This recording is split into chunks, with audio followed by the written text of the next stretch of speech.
Buongiorno a tutti, sono Claudia, dietista del servizio di igiene e nutrizione dell'azienda ULSS 6 Eugania. Questo video è stato realizzato per la formazione dei partecipanti alle commissioni mensa e ha come oggetto l'importanza della qualità nutrizionale nella ristorazione scolastica. Come ben sappiamo, l'alimentazione è uno dei maggiori determinanti della salute, quindi una sana e corretta alimentazione aiuta a prevenire le patologie dell'apparato cardiovascolare e i deficit cognitivi dovuti all'invecchiamento. Un esempio di alimentazione corretta è data dalla dieta mediterranea, la quale, come possiamo vedere, apporta cereali, anche integrali, una buonissima parte di frutta e verdura, proteine date da pesce, carne, legumi e uova, latte, latticini e formaggi, condimenti come olio extravergine d'oliva e una piccola parte di dolci.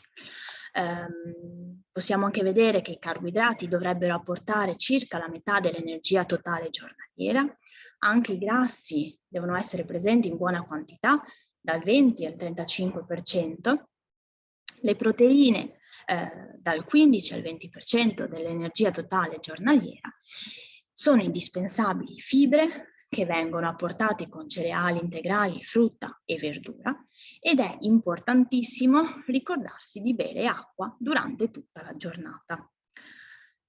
Qui abbiamo la piramide alimentare che ci riporta le varie frequenze con cui quegli alimenti devono essere consumati. Alla base vediamo che abbiamo l'acqua, subito sopra le verdure divise per stagionalità, questo per garantire sia un corretto apporto di nutrienti, sia per variare e cambiare anche i gusti che i bambini devono imparare a conoscere.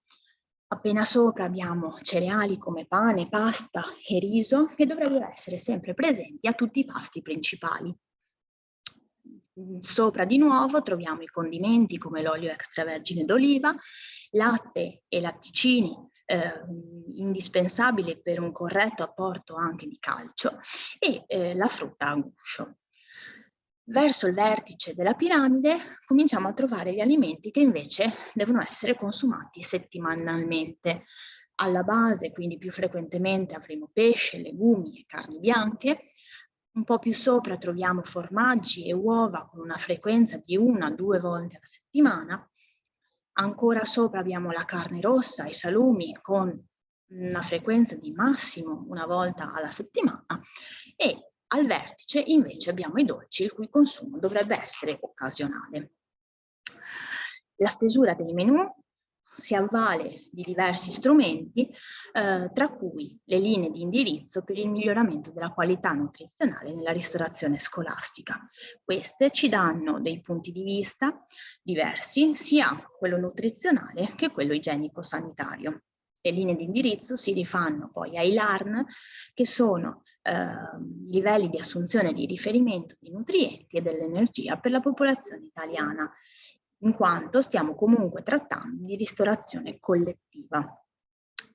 Qui troviamo i fabbisogni medi, i macronutrienti, i micronutrienti ed energia suddivisi per fasce d'età. Abbiamo anche le linee guida per una sana alimentazione, dove sono raccolte le principali indicazioni per una corretta alimentazione. Infine abbiamo anche il ricettario 2.0, in quanto oltre all'aspetto al punto di vista nutrizionale e igienico-sanitario, è importantissimo anche l'aspetto culinario. Quindi qui troveremo ricette per piatti sani, ma soprattutto gustosi. L'obiettivo delle linee di indirizzo quindi è quello di facilitare l'adozione di abitudini alimentari corrette fin da bambini, in modo tale da promuovere la salute e la prevenzione delle varie patologie, come per esempio il diabete, l'obesità, l'osteoporosi e le malattie cardiovascolari, di cui sappiamo che uno dei principali fattori di rischio è proprio l'alimentazione scorretta. La ristorazione scolastica poi dovrebbe essere vista come un continuo momento di educazione e di promozione della salute. È dunque diretta ai bambini, ma deve coinvolgere anche genitori e docenti proprio per garantire una continuità sia tra scuola e famiglia. Il menù Dovrà essere quindi elaborato secondo i principi di un'alimentazione equilibrata dal punto di vista nutrizionale, seguendo, come abbiamo visto, la piramide alimentare e la dieta mediterranea. È importantissima la varietà dei prodotti, utilizzando quelli di stagione in modo tale da non escludere nessun gruppo alimentare e garantire apporti di nutrienti completi. I metodi di cottura dovrebbero essere semplici per limitare le perdite di questi nutrienti che spesso avvengono durante la cottura. La rotazione dovrebbe essere di almeno 4-5 settimane proprio per garantire piatti sempre nuovi e vari, in modo tale da fornire anche gusti diversi che i bambini devono apprendere. Infine, lo spuntino deve fornire un apporto calorico pari all'8-10% del fabbisogno giornaliero e dovrebbe essere costituito quindi da cibi preferibilmente a basso contenuto calorico, come frutta di stagione, yogurt o anche verdure di semplice consumo, sempre di stagione. Nelle linee di indirizzo troviamo poi alcune tabelle, tra cui quelle con le grammature.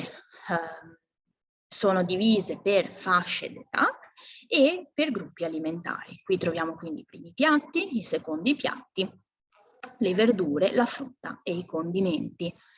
Bisogna tenere conto però anche dell'apporto calorico che ciascun pasto e spuntino deve fornire. Quindi la colazione deve essere un pasto molto importante perché deve apportare dal 15 al 20% delle calorie totali giornaliere, la merenda della mattina il 5%, il pranzo è il pasto più importante, quindi apporterà all'incirca il 40% delle calorie totali, la merenda del pomeriggio il 5-10%, la cena, altro pasto importante, il 30%. Vanno poi rispettate le frequenze settimanali, come abbiamo visto con la piramide alimentare, suddivise per i vari gruppi alimentari. Bisogna tenere anche conto, importantissimo, della variazione di peso che gli alimenti subiscono durante la cottura. Vi ho riportato quindi la tabella che troverete, sempre nelle linee di indirizzo, così da farvi notare come alcuni alimenti, per esempio pasta e riso, duplicano o triplicano il loro peso durante la cottura, mentre alimenti come verdure, carne e pesce tendono a diminuirlo. Come comportarsi se i bambini chiedono il bis?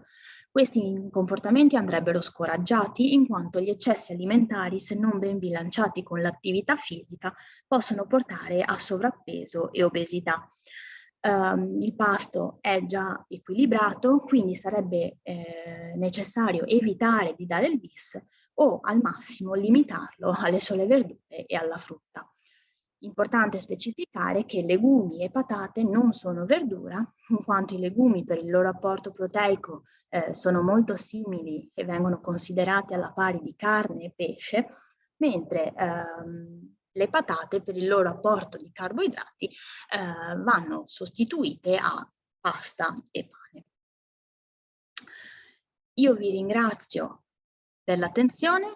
Spero che questa presentazione sia utile e sia stata interessante e vi auguro una buona giornata.